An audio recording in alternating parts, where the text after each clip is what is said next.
Amen. Nous allons nous lever tous pour accueillir l'orateur de ce soir, l'instrument par lequel le Seigneur veut nous parler. Il s'agit du pasteur Olivier Pataouli. Pendant qu'il avance, nous acclamons le Seigneur.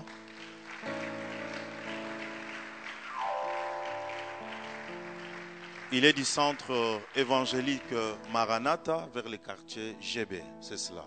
On acclame encore le Seigneur. Alléluia. Est-ce que tu peux mieux acclamer le Seigneur?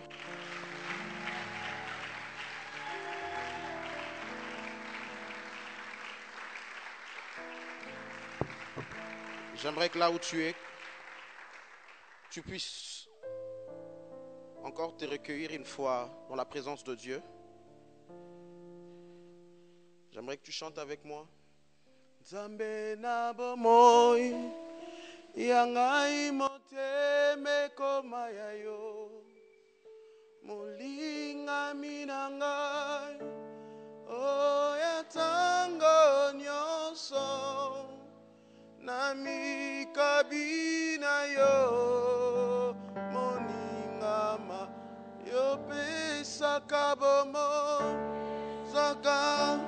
Amen. Nabae banso bae panayo Nzambe yo bolingo Nzambe nangai na yebiyo nkul encore Nzambe na bomoy ngai moteme koma yayo moninga minangai oya tango nyo nami kabina yo moni yo pesa kabomo na bae banso bae panayo Nzambe yo bolingo Nzambe nangai na yebiyo une dernière fois Nzambe na bomoy. Alléluia. Mulinga minanga. Amen. Oh ya tango nyo nami kabina yo moninga yo pesa kabomo na bae banso bae panayo Nzambe yo bolingo Nzambe nanga na yebiyo nkulu. Éternel Dieu de grâce, comme le dit ce chant, nous voulons que tu donnes la vie à ceux-là qui ont choisi de s'approcher de toi ce soir. Père, donne de la vie, donne de la vie à ceux qui ont choisi de venir vers toi ce soir. La Bible déclare, dans Hébreu, tu nous recommandes de nous approcher avec assurance du trône de la grâce, afin d'obtenir grâce et de trouver miséricorde. Père, ce soir, nous choisissons une fois de plus de nous approcher de toi. Et donne-nous la vie partout où la mort régnait. Apporte la vie dans tous les domaines où la mort régnait, s'il te plaît. Ce soir, nous nous approchons de toi afin que tu viennes ressusciter tout domaine dans lequel la mort régnait. Je t'en supplie. Père, j'aimerais que tu fasses du bien à quelqu'un ce soir. Je ne suis pas venu faire la vedette. Je suis là pour atteindre tes objectifs. Je ne suis pas là comme un professionnel, je suis là comme un instrument. S'il te plaît, ou à moi, afin d'atteindre les buts que tu as arrêtés pour cette activité, je t'en prie, viens le faire au nom de Jésus-Christ. Amen. Est-ce que tu peux acclamer le Seigneur? Alléluia. Pendant que tu te mets, acclame le Seigneur.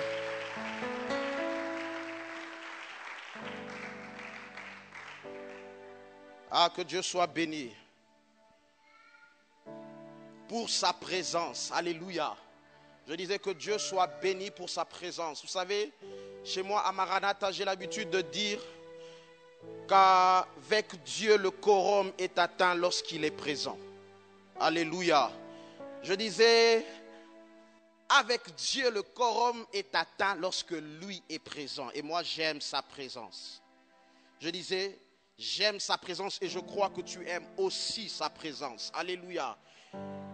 La présence de Dieu est beaucoup plus que la piscine de Bethesda.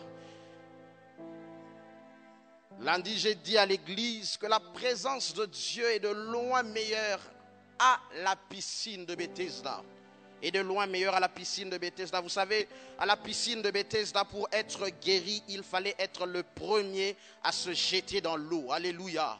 Mais ce que j'aime avec la présence de Dieu, même lorsqu'on est le dernier, on peut connaître la visitation. Alléluia. Je disais, avec la présence de Dieu, même quand on est le dernier, on peut être visité. Alléluia. Vous savez, la présence de Dieu, c'est plus que la piscine de Bethesda, dans ce sens que dans la piscine de Bethesda, pour être guéri, il fallait être le plus rapide pour se jeter dans l'eau. Alléluia. Mais dans la présence de Dieu, même le plus lent peut connaître la visitation. Je disais, dans la présence de Dieu, même le plus lent, même le plus faible peut être visité. Alléluia.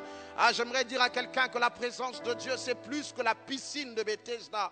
En ce sens que dans la piscine de Bethesda, pour être guéri, il fallait avoir quelqu'un pour te jeter dans l'eau. Alléluia. Mais la présence de Dieu est telle que même pour ceux-là qui n'ont personne dans la vie, ah, la présence de Dieu peut agir. Je disais, la présence de Dieu peut te visiter. La présence de Dieu peut te visiter. Ce soir, j'aimerais dire à quelqu'un qui n'a personne, un peu comme ce paralytique-là, que la présence de Dieu n'a pas besoin que tu aies quelqu'un de grand, de haut placé pour te visiter. Même quand tu n'auras personne, sache que la présence de Dieu agira.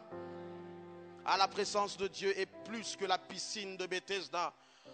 Dans ce sens que les paralytiques qui étaient autour de cette piscine, il y avait même l'un qui avait fait plus de 38 ans. Vous savez, il était là, pas à cause de la beauté de la piscine, pas à cause de l'infrastructure de la piscine.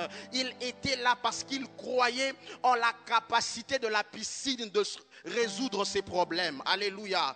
Et si tu es aussi dans la présence de Dieu, c'est parce que tu crois dans la capacité de la présence de Dieu de changer ta vie. Oh, je disais, si tu es dans la présence de Dieu ce soir, tu as laissé le travail, tu as laissé tes occupations, c'est parce que tu crois en la capacité de la présence de Dieu de répondre à tes problèmes. Ah, la présence de Dieu est plus que la piscine de Bethesda. Parce qu'avec cette piscine, ils étaient autour, mais ils s'attendaient à vivre la visitation de Dieu. Alléluia. Mais ce soir, toi, tu n'es pas autour, mais tu es dans la présence de Dieu. Oh, je disais, toi, tu n'es pas autour. Ceux qui étaient autour attendaient, mais comme toi, tu es dedans, tu auras. Oh, est-ce que je parle à quelqu'un? Je disais, ceux qui étaient autour attendaient. Même comme toi, tu es dans la présence, quelque chose va t'arriver ce soir. Alléluia, que Dieu soit béni. Moi, j'aime la présence de Dieu. J'aime la présence de Dieu. Parce que je crois en sa capacité de répondre à mes problèmes.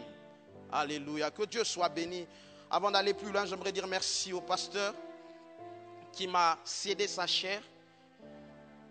J'ai l'habitude de dire partout où je passe que la chair est chère et on ne la donne qu'à des personnes chères. Et j'aimerais lui dire merci qui témoigne sa confiance en notre personne en nous permettant d'être devant vous ce soir. Que Dieu le bénisse et merci beaucoup pour lui. Et au travers de lui, je vois tout le collège de pasteurs.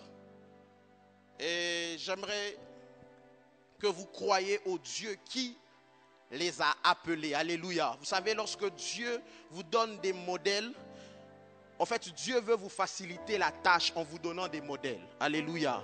Vous savez, lorsqu'on est devant un modèle, on ne perd plus du temps. Lorsqu'on est devant un modèle, on n'improvise plus. Lorsqu'on est devant un modèle, on ne fait plus à peu près. Alléluia. Vous savez, lorsque tu emmènes un modèle à ton tailleur, tu veux dire à ton tailleur, n'improvise pas s'il te plaît. Fais ce que tu vois. Alléluia. Et lorsque Dieu établit des modèles dans une œuvre, il vous donne la facilité d'avoir des repères à partir duquel vous devez commencer. Est-ce que je parle à quelqu'un? Lorsque tu emmènes un modèle chez ton tailleur, tu veux dire au tailleur, ne fais pas ce que tu sais, mais fais ce que tu vois. Alléluia. Et lorsque Dieu établit des modèles dans une église, au fait, Dieu est en train de vous faciliter la vie afin que vous ayez une référence à partir de laquelle vous pouvez commencer à penser à votre vie. Est-ce que je parle à quelqu'un ce soir? Et j'aimerais dire merci à tous ces modèles que Dieu a établis en ce lieu. Merci beaucoup pour l'invitation. Alléluia. Et je te bénis aussi, toi qui es là. Donc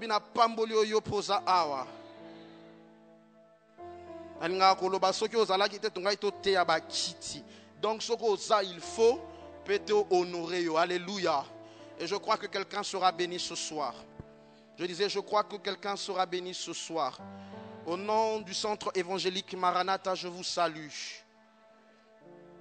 J'ai fini avec toutes les formules de civilité. Est-ce qu'on peut passer aux Écritures? J'aimerais que tu prennes ta Bible dans Genèse 1.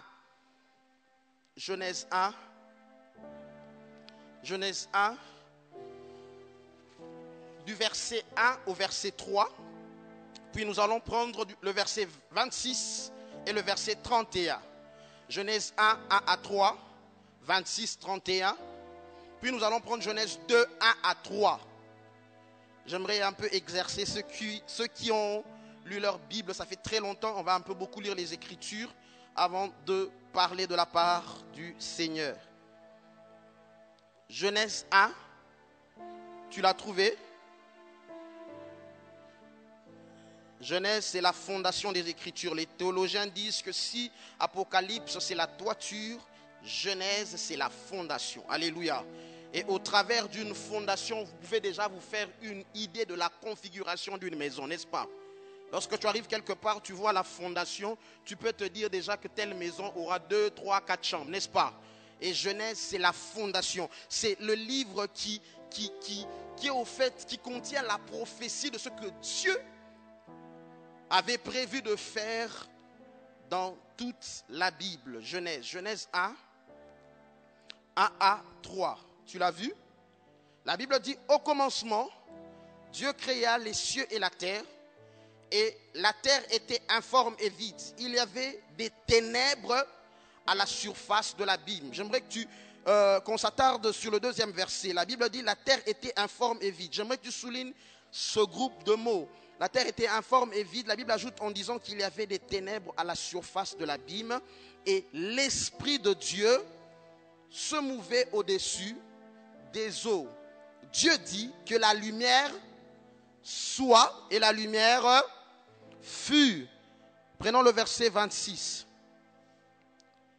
La Bible dit, Dieu dit, faisons l'homme à notre image et selon notre ressemblance, et qu'il domine sur le poisson de la mer, sur les oiseaux du ciel, sur le bétail, sur toute la terre et sur tous les reptiles qui rampent sur la terre. Prenons le verset 31. La Bible dit, Dieu vit tout ce qu'il avait fait et voici cela était très bon. J'aimerais que tu soulignes encore ce groupe de mots, très bon. Ainsi il y eut un soir, il y eut un matin. Ce fut le 6e jour. Prends maintenant Genèse 2, 1 à 3. Genèse 2, 1 à 3, la Bible dit, ainsi furent achevés les cieux et la terre et toute leur armée. Dieu acheva au 7e jour son œuvre qu'il avait faite. Il se reposa au 7e jour de toute son œuvre qu'il avait faite. Dieu bénit le 7e jour, il le sanctifia parce qu'en ce jour, il se reposa de toute son œuvre qu'il avait créée en la faisant. Prenons un dernier texte. pour ne pas te déranger. Ça, j'aimerais qu'on fasse maintenant un voyage dans le Nouveau Testament. 1 Corinthiens 11. 1 Corinthiens 11, le verset 1. 1 Corinthiens 11, le verset 1. La Bible dit, tu l'as vu, tu l'as trouvé. La Bible dit, soyez mes imitateurs comme je le suis moi-même de Christ. Que Dieu bénisse sa parole. Pendant tout ce temps, on m'a informé du thème qui vous caractérise, qui vous conduit au pied du maître. Le sous-thème que j'aimerais développer ce soir, je l'ai intitulé « La finalité au pied du maître, c'est l'image ». Dis après moi, la finalité au pied du maître, c'est l'image. Dis-le encore pour m'encourager. La finalité au pied du maître, c'est l'image. Alléluia. Que Dieu soit béni. Je vais vous donner un condensé, je vais vous donner un comprimé à dose unique. Cet enseignement, je l'ai donné en 3 semaines ou 4 semaines chez moi. Mais je vais faire un effort pour le comprimer. Alléluia. Vous savez, lorsque vous lisez le livre de la Genèse, la chose qui m'a toujours intrigué, quand je vois Dieu créer au commencement, c'est la première œuvre de la création. Alléluia. La chose qui a toujours attiré mon attention, c'est la première œuvre de la création. Alléluia. Et Dieu, dans son activité créatrice, choisit de créer la première œuvre que moi j'appelle ou que moi je nomme la lumière. Dis après moi la lumière. La lumière, c'est la première œuvre de la création. La lumière, c'est la première œuvre de la création. Et par là, tu peux comprendre déjà que la lumière est plus antérieure que le soleil. Alléluia. Je disais, la lumière est plus antérieure que le soleil. Le soleil a été créé au 4e jour, mais Dieu a fixé la lumière au 1er jour. Alléluia. Et la deuxième chose par rapport à cette première œuvre de la création, qui se retrouve être la lumière, ce que j'ai compris par là, c'est que la première source de la lumière ou de l'éclairage sur la terre ne fut pas le soleil, mais la première source de l'éclairage sur la terre fut la bouche de Dieu. Est-ce que vous me suivez?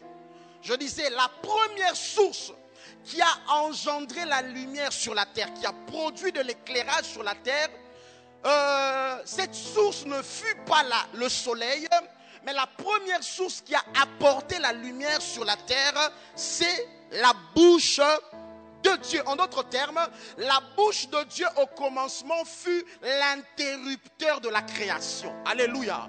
Je disais, Dieu, pour apporter la lumière sur la terre, il a utilisé d'abord sa bouche. Alléluia. Ah, j'aimerais dire à quelqu'un que la lumière nécessaire dont ta vie a besoin pour être éclairée ne se trouve pas dans la bouche de ton grand-père qui est à Kabeyaka Mwanga ou de ton oncle qui est au village. Mais la lumière nécessaire qui est capable de chasser les ténèbres de ta vie se trouve dans la bouche de Dieu. Oh, je disais, la bouche de Dieu contient en elle la capacité de produire la lumière qu'il faut pour éclairer ta vie. Est-ce que quelqu'un m'entend? Je disais, la bouche de Dieu contient la lumière, l'énergie nécessaire pour alimenter ta vie en termes de lumière. C'est pourquoi ce soir, pendant que tu entendras la bouche de Dieu, j'aimerais parler un peu comme Marie dans Jean 2 et te dire, fais tout ce qu'il te dira. Alléluia. Ah, j'aimerais dire à quelqu'un ce soir, fais tout ce que tu entendras, fais tout ce qu'il te dira. Alléluia. La première source qui a engendré la lumière sur la terre fut la bouche de Dieu. Fut la bouche de Dieu. Ah, la bouche de Dieu est capable de produire la lumière qu'il faut pour chasser les ténèbres que tu es en train de vivre. Est-ce que je parle à quelqu'un ce soir? Je disais, Dieu en ouvrant sa bouche, il a la capacité d'éradiquer les ténèbres qui t'indisposent. Il a la capacité d'éradiquer, de chasser les ténèbres qui tourmentent votre famille. C'est pourquoi moi j'aime que la bouche de Dieu s'ouvre. Alléluia. Moi j'aime que Dieu parle parce que à chaque fois qu'il parle, sa bouche peut nous produire une lumière qui est capable de chasser les ténèbres. Et ce soir je prie que la bouche de Dieu qui sera ouverte chasse tous les ténèbres qui régnaient dans ta vie. Oh, je disais que la bouche de Dieu pendant qu'elle sera en train de s'exprimer, qu'elle produise une lumière qui va chasser tous les ténèbres qui te dérangent. Alléluia. Que la bouche de Dieu produise l'énergie, la lumière qu'il faut pour éclairer ta vie. Alléluia. Mais la deuxième chose que je peux tirer au travers de cette première œuvre de la création, qui se retrouve être la lumière, ou ce que j'ai encore compris, c'est que quand Dieu a commencé à créer sur la terre, Dieu a commencé par éclairer la terre avant d'équiper la terre. Est-ce qu'on me suit? Dieu a commencé par fixer l'éclairage sur la terre avant de travailler sur le paysage de la terre. Est-ce que quelqu'un m'entend? Dieu a éclairé la terre avant d'équiper la terre.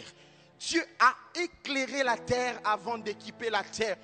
Au fait, au commencement, Dieu a fonctionné comme tout homme. Lorsque il entre dans une pièce dans laquelle règne l'obscurité, le réflexe, c'est d'aller chercher l'interrupteur afin de chasser l'obscurité qui règne dans cette pièce. Alléluia. Dieu aussi au commencement, avant d'apporter quoi que ce soit sur la terre, avant de faire quoi que ce soit sur la terre, Dieu a choisi de chasser les ténèbres avant d'apporter quoi que ce soit sur la terre. Alléluia. Ce soir, j'aimerais dire à quelqu'un que Dieu ne travaille pas dans le noir. Dis à ton voisin, Dieu ne travaille pas dans le noir. Dieu ne travaille pas dans le noir. Vous savez, cette pensée m'a permis de comprendre que Dieu, en créant ou en choisissant de créer dans nos vies, généralement ce qui le préoccupe, c'est nos ténèbres avant le chaos qui nous caractérise. Alléluia. La terre était sous deux réalités principales. Il y avait d'une part les ténèbres et de l'autre côté il y avait l'état informe et vide, ou en d'autres termes le chaos. Alléluia. Mais quand Dieu a commencé à créer, Dieu, avant de se préoccuper du chaos de la terre, Dieu s'est d'abord préoccupé des ténèbres de la terre. Alléluia. J'aimerais dire à quelqu'un que dans l'ordre de priorité, lorsque Dieu fait face à une vie qui contient à la fois les ténèbres et le chaos, Dieu commence d'abord par les ténèbres avant de toucher au chaos. Est-ce que je parle à quelqu'un? Je disais, Dieu commence d'abord par les ténèbres qui occupent une vie avant de chasser ou de toucher au chaos qui préoccupe cette vie. Alléluia. Et c'est même l'une des différences majeures qu'il y a entre qu'il y a entre la main de Dieu qui agit et la main du diable qui agit. Vous savez, quand la main de Dieu agit, sa main apporte toujours des avoirs en commençant par chasser les ténèbres avant de donner ses avoirs. Alléluia. Mais lorsque la main du diable agit, la main du diable vient avec les avoirs en te laissant dans les ténèbres qui te caractérisent. Est-ce que vous me suivez? Ce soir, j'aimerais dire à quelqu'un que Dieu ne travaille pas dans le noir. Si ta vie contient à la fois le chaos et les ténèbres, sache que Dieu va commencer par chasser les ténèbres avant de se préoccuper de ton chaos. Alléluia. Regardez ce qu'il a fait avec Lazare. Avant de demander aux hommes d'aller délier Lazare, il a d'abord demandé à Lazare de quitter l'obscurité de la tombe. Alléluia. Dieu doit d'abord chasser les ténèbres avant de toucher au chaos de ta vie. Vous savez, lorsque tu galères, lorsque tu traverses des situations difficiles, tu as l'impression que que la priorité c'est l'état informe et vide de ta vie. Tu as l'impression que la priorité c'est le chaos. Alors que la priorité de Dieu ce n'est pas d'abord le chaos. C'est ton ténèbre. Dis après moi ton ténèbre. Alléluia. Dieu, la priorité c'est d'abord de chasser ton ténèbre. Alors il viendra résoudre le problème de l'état informe et vide. Alléluia. Il a d'abord demandé à Lazare de sortir de l'obscurité de la tombe. C'est seulement après qu'il a maintenant dit aux hommes, allez le délier. Alléluia. Vous savez, des fois, on est comme des Lazare qui cherchent d'abord à ce que les gens nous délient avant que Jésus nous sorte de la tombe. Alléluia. Si l'on te délie alors que tu es dans l'obscurité de la tombe, sache qu'on est en train de te toucher mais en te laissant sous une réalité qui est propice au diable qui aime travailler dans les ténèbres. Est-ce que vous me suivez? Vous savez, le diable qui était jadis un ange de lumière, depuis qu'il a quitté la source de sa lumière, celui qui était jadis l'ange de lumière est devenu le prince des ténèbres. En d'autres termes, celui qui fonctionnait et travaillait jadis dans la lumière, depuis qu'il a été détaché de la source de la lumière, celui qui fonctionnait et travaillait jadis dans la lumière, fonctionne maintenant et travaille dans les ténèbres ou sous les ténèbres. Et Dieu sait une chose, que le milieu d'une espèce attire généralement l'espèce de ce milieu. Est-ce que vous me suivez? Là où il y a du sucre, tu n'as pas besoin d'appeler les fourmis, tu vas voir les fourmis. Là où il y a de la crasse, tu n'as pas besoin de prendre un haut-parleur pour attirer les mouches. Tu verras les mouches là où il y a de la crasse. Pourquoi? Là où il y a le milieu d'une espèce, cette espèce vient toujours. Alléluia. Et lorsque il y a les ténèbres, le diable se sent à l'aise dedans parce que c'est un milieu favorable pour lui. C'est un milieu propice pour lui. Alléluia. C'est pourquoi Dieu, quand il veut créer dans ta vie, il va d'abord te sortir des ténèbres. Est-ce que je parle à quelqu'un ce soir? Dieu va d'abord te sortir des ténèbres. Vous savez, la meilleure position pour combattre le diable, c'est d'être du côté de la lumière. Aujourd'hui, il y a des gens qui veulent combattre le diable alors qu'ils sont sous les ténèbres. Non, on ne combat pas le diable quand tu es sous une atmosphère dans laquelle ou sous laquelle lui est roi, où il est prince. Alléluia.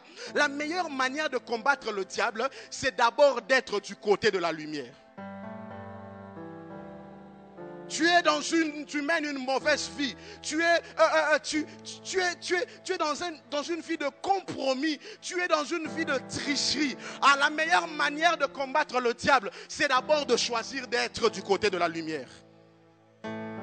Ah, j'aimerais dire à quelqu'un encore ce soir que Dieu ne travaille pas dans le noir. Dis à ton voisin, Dieu ne travaille pas dans le noir. Si tu veux qu'il crée, dis-lui encore, si tu veux qu'il crée, il commencera par te sortir de la lumière. Des ténèbres, excusez-moi. Il commencera par te sortir des ténèbres. Alléluia. Alléluia.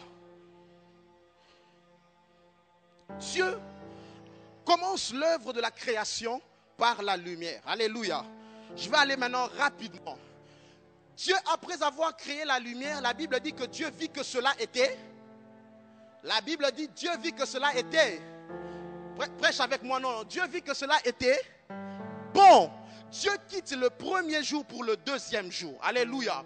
Au deuxième jour, la Bible dit, Dieu crée une étendue afin de séparer les eaux d'en haut et des eaux d'en bas. Alléluia. Et il appelle l'étendue le ciel. Alléluia. Et après avoir créé le ciel, la Bible dit que Dieu vit que cela était. Dieu vit que cela était. Dieu quitte le deuxième pour le troisième jour. Au troisième jour, Dieu vient vers les eaux d'en bas. Alléluia. Il demande aux eaux d'en bas de s'amasser en un lieu et de laisser apparaître le sec. Alléluia. Il nomme le sec terre et il nomme l'amas des eaux mer. Alléluia. Et après avoir créé les secs, il demande au sec ou à la terre de produire des espèces. Alléluia. C'est là que les arbres sont nés. Alléluia. Dieu a créé la verdure. Dieu a créé toutes les espèces telles que les arbres, telles que le bois. Alléluia. Au troisième jour. Et après avoir créé cela, la Bible dit que Dieu vit que cela était. La Bible dit que Dieu vit que cela était. Dieu quitte le troisième pour le quatrième jour. Au quatrième jour, Dieu crée des astres. Le plus grand luminaire qui devait présider au jour et le plus petit qui devait présider à la nuit. Alléluia. Dieu a créé le soleil le quatrième jour alors qu'il avait créé la lumière le premier jour. Est-ce que quelqu'un m'entend? Dieu a créé la lumière le premier, mais il a créé le soleil le quantième? Le quatrième jour.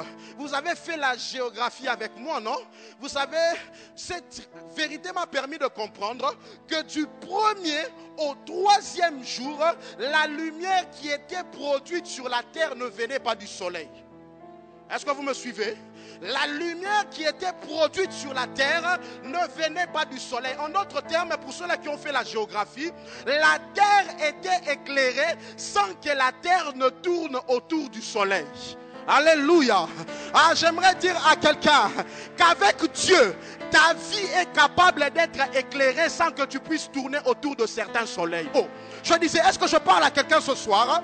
Je disais, Dieu est capable de produire une lumière sans faire recours à certains soleils qui pensent être indispensables dans ta vie. Est-ce que je parle à quelqu'un?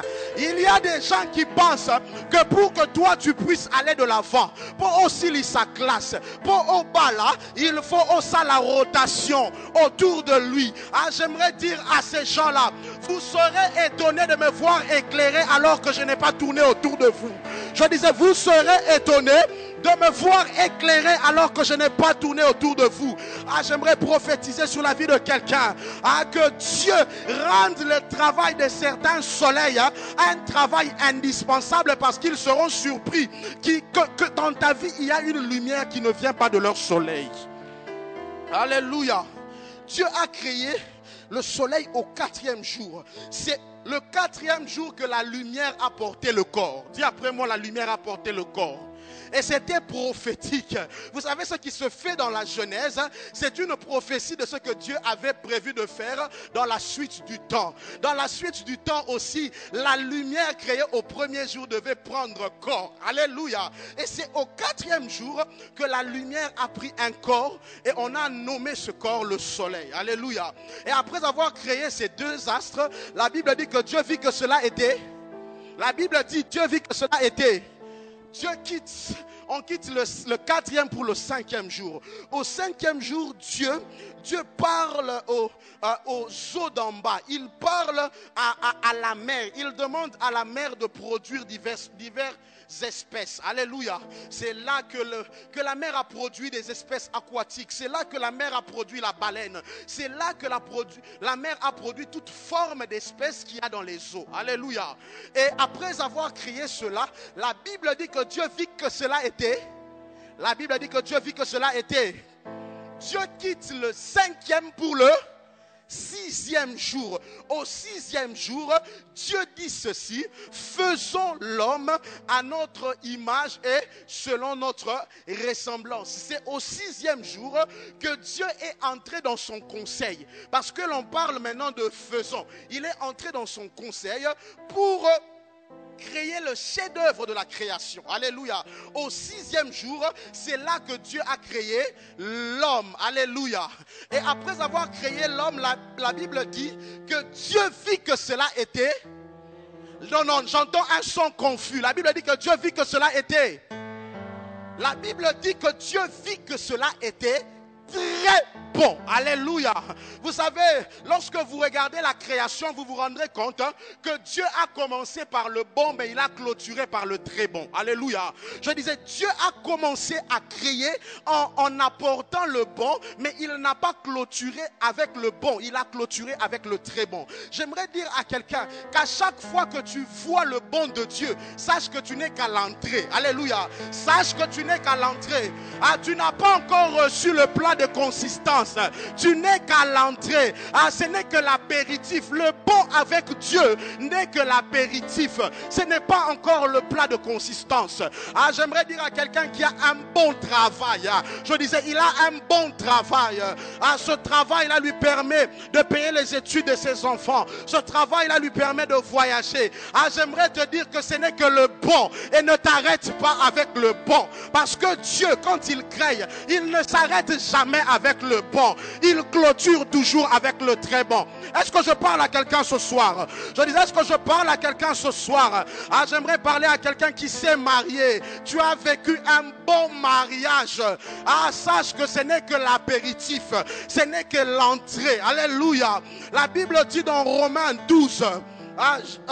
Romains 12, l'apôtre Paul dit ceci: ne vous conformez pas dans le siècle présent, mais soyez au contraire renouvelés, soyez au contraire transformés par le renouvellement de l'intelligence, afin que vous discerniez la volonté de Dieu, ce qui est bon, agréable et parfait. J'aimerais dire à quelqu'un que lorsque tu vois le bon avec Dieu, sache qu'il y a encore l'agréable et le parfait. Oh, je disais, lorsque tu vois le bon avec Dieu, sache qu'il y a encore l'agréable et le parfait. Vous savez, des fois, nous, on ne s'arrête que dans le bon, mais on oublie qu'avec Dieu, le bon n'est que l'entrée. J'aimerais parler à quelqu'un qui a un bon travail. Et depuis qu'Azui Moussala wana komi lolendo, nengina yebisayo pardon, kokoma lolendo te. Ce n'est que le bon. Avec Dieu, sache que quand tu vois le bon, il y a encore le très bon. Donc ne fuis pas l'église à cause de ce bon travail-là.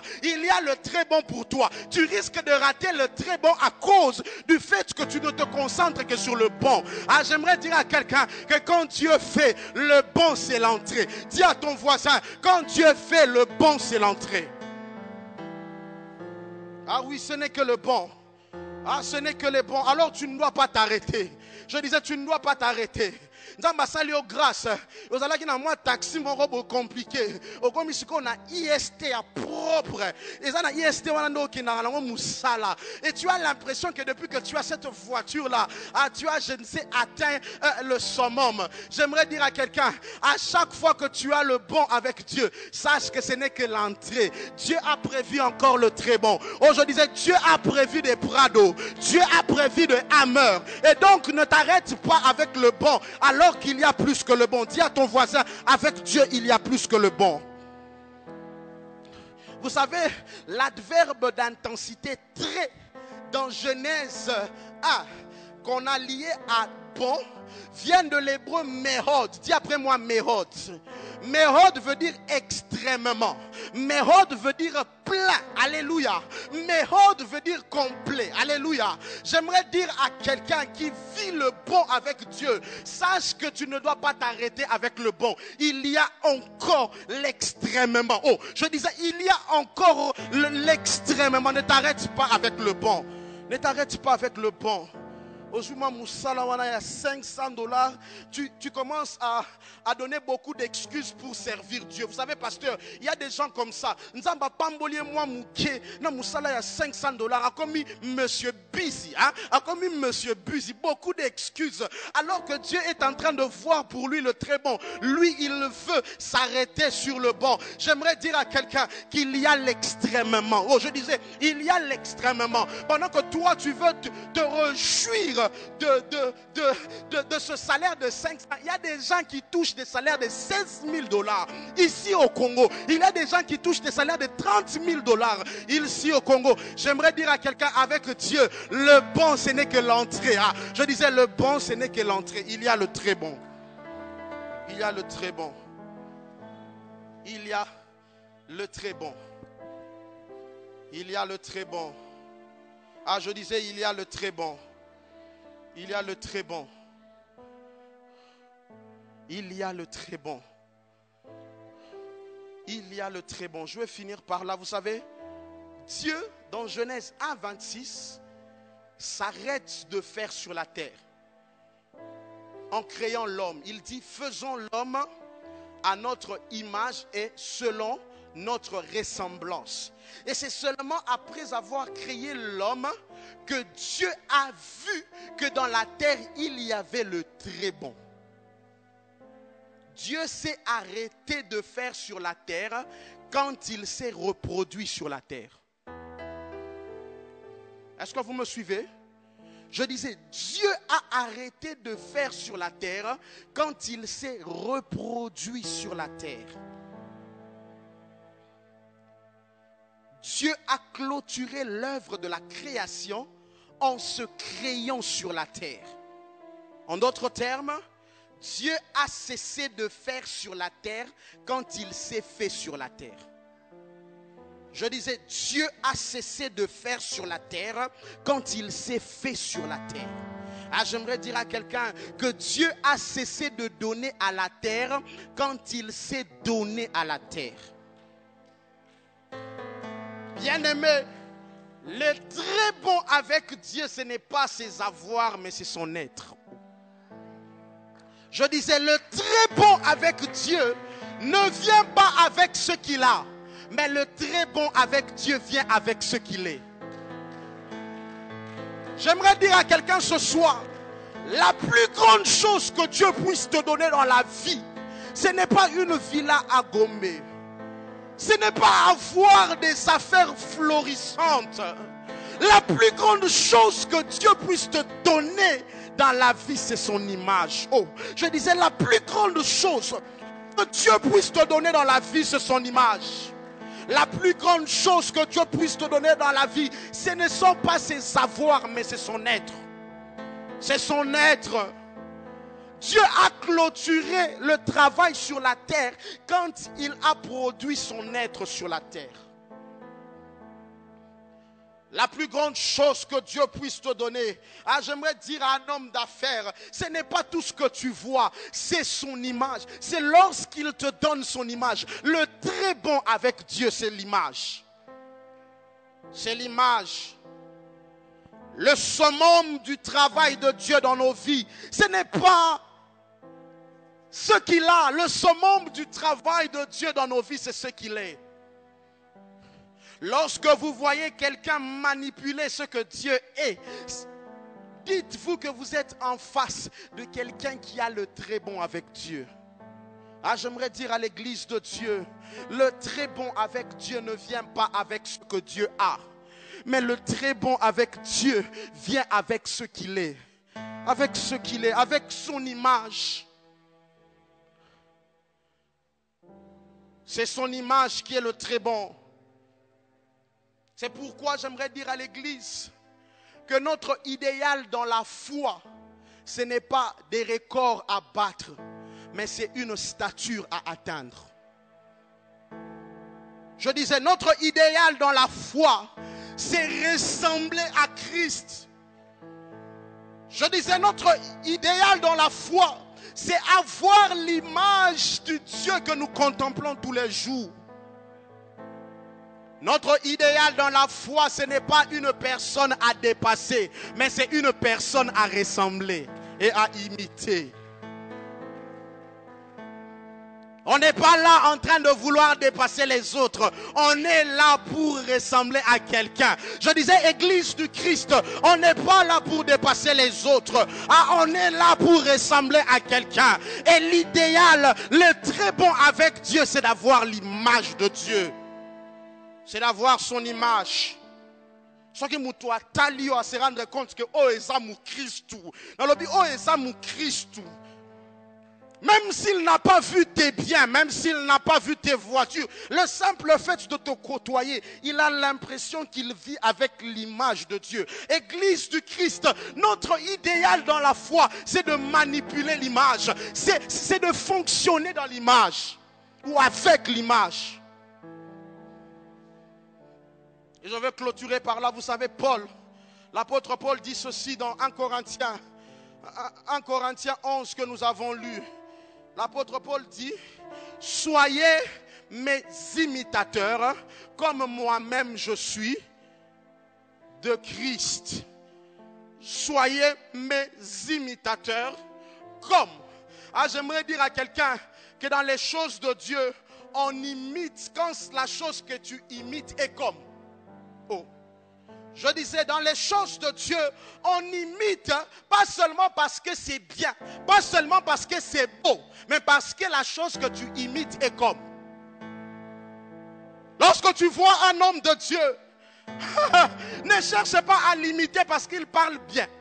Ne cherche pas à l'imiter parce qu'il s'habille bien. Pose-toi la question si la personne que tu imites est comme.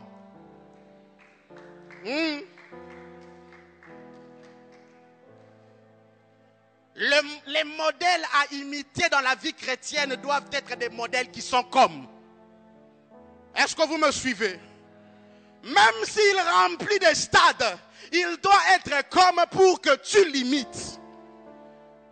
Tu ne dois pas l'imiter parce qu'il remplit des stades. Tu dois l'imiter parce que la personne devant laquelle tu te tiens est comme. Et il dit, soyez mes imitateurs. Dis après moi, imitateur. Dis après moi, imitateur. Vous savez, ce mot imitateur, en grec, vient du mot mimos. Dis après moi, mimos. Parle un peu de grec. Mimos. C'est M-I-M-O-S. Et le mot grec mimos, c'est le mot qui a donné naissance au terme français mimique ou mimer. Alléluia. Vous savez c'est quoi une mimique? Une mimique, c'est un langage dans lequel on s'exprime en bougeant avec son corps et non en utilisant sa bouche. Est-ce que vous me suivez? Généralement, on le voit dans des films américains. Il y a des gens qui ne parlent pas, mais ils parlent en bougeant leur corps. Ils font ça. Vous avez déjà vu ça, non? Ils miment. Ça veut dire qu'ils parlent non pas en bougeant ou en faisant bouger leurs lèvres, mais ils parlent en faisant bouger leur corps. Ah, j'aimerais dire à quelqu'un, c'est comme ça que fonctionnent les choses en Dieu. Tu ne dois pas parler en bougeant ta bouche, en faisant bouger ta bouche, mais tu dois parler en faisant bouger ton corps. Vous savez, le problème avec l'église aujourd'hui, c'est qu'il y a des gens qui veulent parler. Ils disent qu'ils sont chrétiens. Mais quand tu regardes leur vie, tu as l'impression que la vie ne dit pas qu'il est chrétien.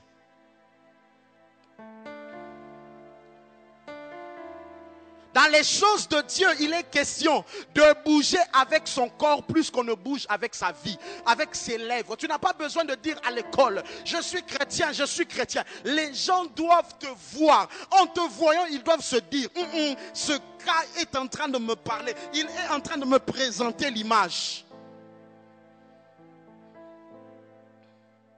Le problème avec notre christianisme, c'est que notre christianisme est beaucoup plus dans les lèvres que dans la vie, que dans le corps. C'est pourquoi moi j'aime dire que tout ce que nous exprimons par nos propos doit se voir dans notre peau. Ministre de Dieu, tout ce que tu dis sur la chair doit se voir dans ta chair. Le très bon avec Dieu, c'est quand tu manifestes l'image. Le très bon avec le maître, c'est quand les lèvres manifestent l'image du maître. Il n'a pas besoin de se révéler. Quand les gens voient le disciple, ils savent voir le maître au travers du disciple.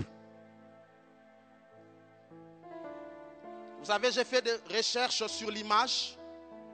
Je me suis rendu compte que dans le Nouveau Testament, le contraire de l'image, ce n'est pas le fait de manquer l'image. Mais le contraire de l'image, c'est l'impression.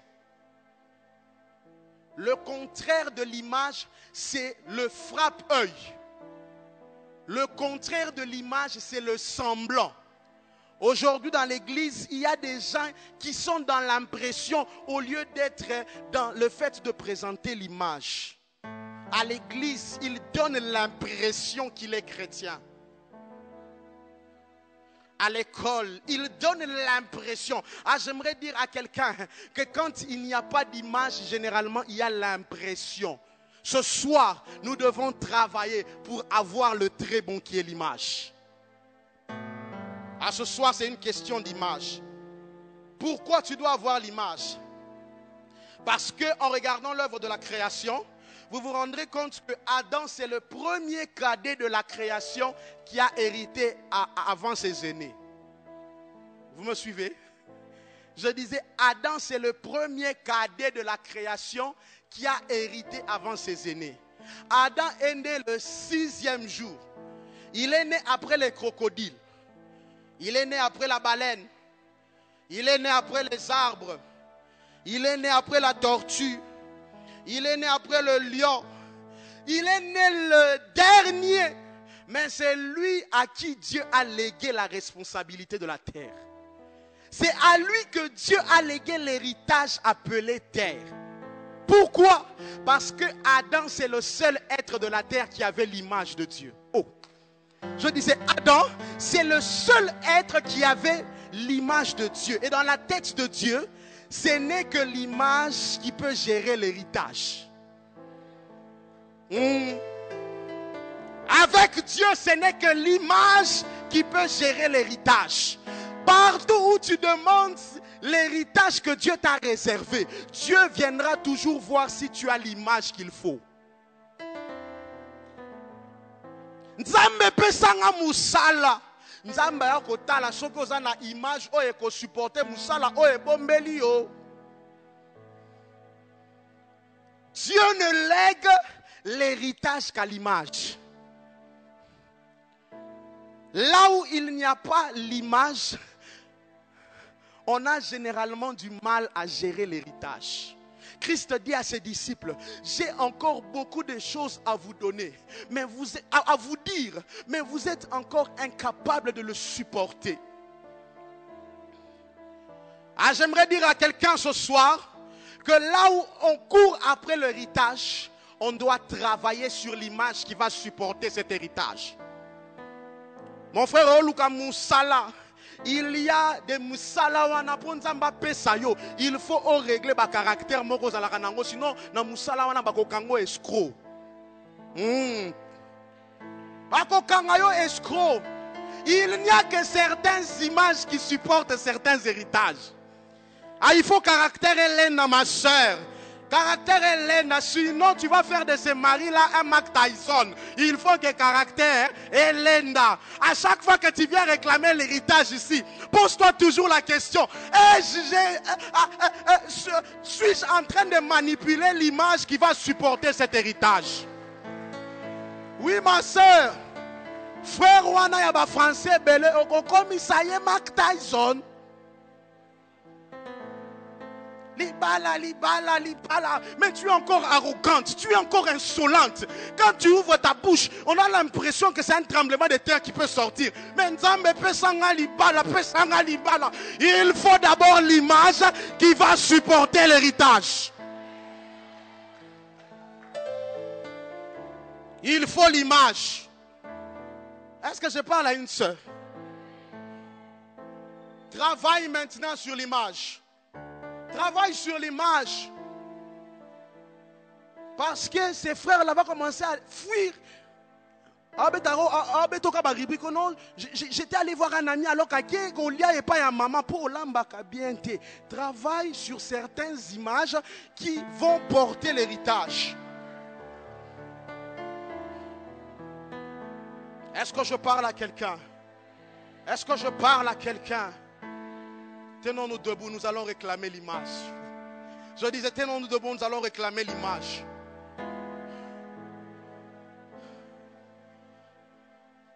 Dieu, avant de léguer certains héritages, il se pose d'abord la question, est-ce qu'ils ont l'image qui va supporter cet héritage?